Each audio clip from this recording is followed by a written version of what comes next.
আসসালামু আলাইকুম। TM agro and fisheries কর্তৃক আয়োজিত আজকের ভিডিওতে আমি আপনাকে দেখাবো ডেল্টাসিন উপন্যাসক, যেটা পরজীবী দ্বারা আক্রান্ত হয়ে থাকে পুকুরে। প্রত্যেক মান্থলি হচ্ছে আপনারা যে ডোজটা করে থাকেন, আপনারা যারা ওই ড্রাম পদ্ধতিতে ছিটাই দিয়ে থাকেন, তো আমাদের হান্নান ভাই নতুন একটা প্রযুক্তিতে ডেল্টাসিনটা প্রয়োগ করছে স্প্রের মাধ্যমে। এই স্প্রে মেশিনের মাধ্যমে দিলে কি হয়, পুরা পুকুরটা হচ্ছে এই ওষুধটা হচ্ছে ভালো করে মিক্সিং হয়। এটা নতুন একটা পদ্ধতি, ভাইয়ের কাছ থেকে আমি এই বিষয়টা জানলাম। ভাই এভাবে দিলে নাকি স্বাচ্ছন্দ্য বোধ করে এবং পুরা পুকুরটাও নাকি অনেকটা মিক্সিং হয়ে যায়। তো হান্নান ভাই, এভাবে কি দিয়ে খুব সুবিধা হয় নাকি? হ্যাঁ, সুবিধা।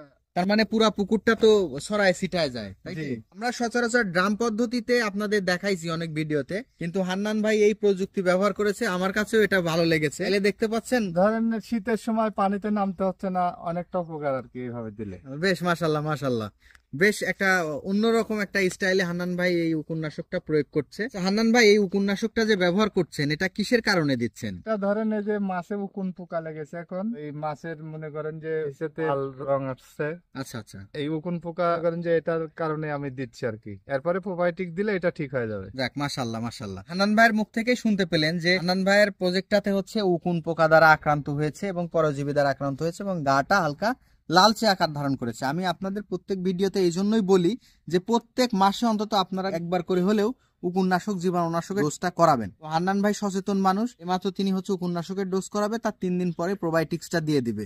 তাইলে দেখা যাচ্ছে যে পুকুরটা স্বাভাবিক অবস্থায় বিরাজমান করবে। তো ধন্যবাদ সবাইকে। আমি আজকে হান্নান ভাইয়ের উপন্যাসক প্রয়োগের এই ভিডিওটা আপনাদের মাঝে উপস্থাপন করলাম। আপনারা ইচ্ছা করলে এভাবেও প্রয়োগ করতে পারেন। ধন্যবাদ। আসসালামু আলাইকুম রহমতুল্লাহ।